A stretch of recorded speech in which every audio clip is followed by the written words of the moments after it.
What's going on, guys? It's Andy from AP Bricks, and today we're going to be reviewing the LEGO Star Wars set number 75383, Darth Maul's Sith Infiltrator. So this set released on May 1st of 2024. It comes with 640 pieces and retails for $70. Now this is one of the 25th anniversary sets that comes with an exclusive minifigure, now that being Saw Gerrera, and it also comes with Darth Maul, Qui-Gon Jinn, and young Anakin Skywalker. Now I have seen some people on YouTube complain about the size of this set in comparison to its cost, especially seeing as some of the previous Sith Infiltrators have been a little bit larger and maybe even at a smaller price. Now, some people also look at these sets based off of price per piece. Now, that standard number being 10 cents per piece. Now, ideally, this set would come with 700 pieces or cost $64. Now, me personally, I like to see if my money is actually getting value, if I feel like the set that I'm buying is worth my $70. So I'll cover that a little bit more towards the end of the video, so let's check out the set. So here is the box that your Sith Infiltrator will come in. As you can see, we have Saw Gerrera up front, as well as Darth Maul, Qui-Gon Jinn, and young Anakin Skywalker. Now the other four sides of the box are kind of just plastered with that metallic blue brickwork, like we've seen in other 25th anniversary sets this year, so no surprise there. Now if we do take a look at the back of the box, you can see that we get another angle of the cockpit and what's inside there, a little scene on Tatooine, and some of the play features that are included in this set. So I would say I'm pretty happy with this box design overall, so let's see what's inside. So once you open that up, you are going to have 7 numbered bags, and then an instruction manual with a rendering of the set on the front. Now when you open that up, it's pretty basic besides a tribute to the 25th anniversary, and then it takes you right into the build.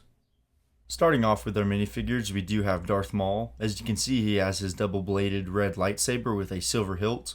He has some chest printing, leg printing, and even printing on his feet. Now, he doesn't have pupils, and I'm pretty indifferent towards that. I know some people aren't a fan of that, but he does have a nice attachment on his head to give him those horns, and then he does have some printing on the back side as well. Now looking at the Qui-Gon Jinn minifigure, he comes with that green lightsaber, and he does get a poncho, which is really awesome to see. I'm so glad that we finally got a Qui-Gon with a poncho. Now underneath that, you will see he does have some chest printing, which looks nice, and then that beautiful leg printing as well. And if you take a look at the back, he will also have printing back there, but just like the front, it will be covered up by the poncho. Now he does have an alternative face, just a little bit more angry, so you can kind of pick and choose which one you want to have on him. So I'm really just happy with this figure overall. I'm very excited that we got a Qui-Gon with a poncho. And then we have our young Anakin Skywalker. Now there's not much new here with this figure. It is pretty similar to the other ones we've seen in the past. He has a happy expression and then a scared expression, as well as some printing on his chest and then printing on the back. And then he does have that same hairpiece that we've seen in the past, so not much new here. And now we'll look at our exclusive Saw Gerrera minifigure.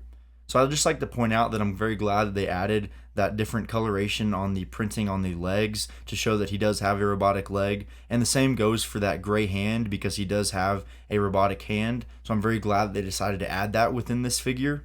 So I would have to say that I'm very pleased with this figure overall. The only thing that I think they could have done better is maybe done him in a sand blue color, as that would have been a little more accurate to his armor in the movie and in the TV show. Now that cape does look very nice as it is tattered up, which is very nice to see within this figure. Now he is covered with printing on that shoulder piece, on his chest, on his back, and on his legs. And as you can see, he does have another facial expression, and then there is that back printing once that chest piece is removed and the cape is removed. So here is Darth Maul's Sith Infiltrator after you take the hour or so that it takes to build this. As you can see, it's mostly composed of light and dark gray pieces. Now many of those pieces being tiles, whether they are normal tiles or those slope tiles. So very nice to see all of those in this set, as it does really give this set its structure and form. Now there are no stickered pieces in this set, so that cockpit piece is printed, which is nice to see.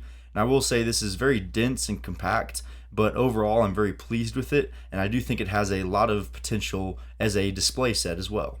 Now as for the play functions of this set, we do have 2 spring-loaded shooters up front, which are hidden very nicely. Now those are fired off by 2 individual ingots, so you can fire them independently. You just click down on one ingot and it'll fire, and the same goes for the other side. Now this set does also include 3 probe droids, which is movie accurate, as Darth Maul is searching for Obi-Wan and Qui-Gon Jinn on Tatooine. So the way that you release these probe droids is pretty simple but pretty cool. You just pull back that tiny little tile piece and it will release the gate. So if you pull that back, the probe droids will fall right out. Now it is pretty easy to reload, as you just pull that towel piece right back and the gate will lock back into place, and then you just put the probe droids back in and repeat. So taking a look at the back of the ship, if you open up those 4 hinging pieces, it will reveal the inside of the cockpit. Now, as you can see, you can store Darth Maul on his speeder within there, so that's very nice to see. And if you look a little further, there are 2 clips for you to store his lightsaber on and a printed cockpit piece, so very nice to see 2 printed pieces in this set. Now, if you want to get a little creative, you can reenact the scene where Darth Maul reveals himself to Qui-Gon and then they go into battle. So this is a set that comes with landing gear on it, and it is very nice to see that it's not fixed. So all you would have to do is push those legs back up into the ship. And then if you take a look at the wings, they are on fixed hinges. They kind of click, so you can just take them 2 clicks back on either side, and you can go and buy one of those third-party translucent stands to display this in a flying position. So it is very nice to see that we can display this set in multiple ways. So overall, at $70, I think that this set is reasonably priced. Now I really only say that because of the exclusive Saw Gerrera minifigure that we get. LEGO did say that these minifigures are minifigs that they don't see themselves adding into sets in the future, so I'm very glad that we got a figure like Saw Gerrera. Now, some people aren't too happy with the green that they decided to use on this figure, but I'd have to say that the details on the fig completely outweigh that. That being the cape on there, which is pretty awesome, this little shoulder piece with printed detail on it as well, and even the change in color of the hands. Now, with that being said, I think that if this set did not come with Saw Gerrera, $65 would probably be a more appropriate price. For those of you that like the price per piece method, it hits the spot almost.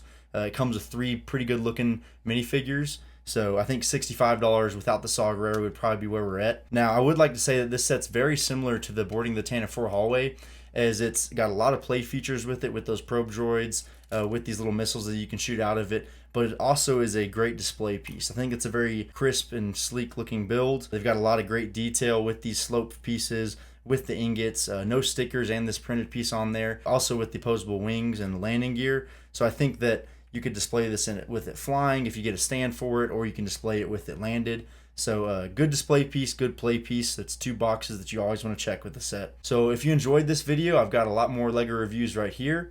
Now, thank you for taking the time to watch this video, and I hope you have a great day.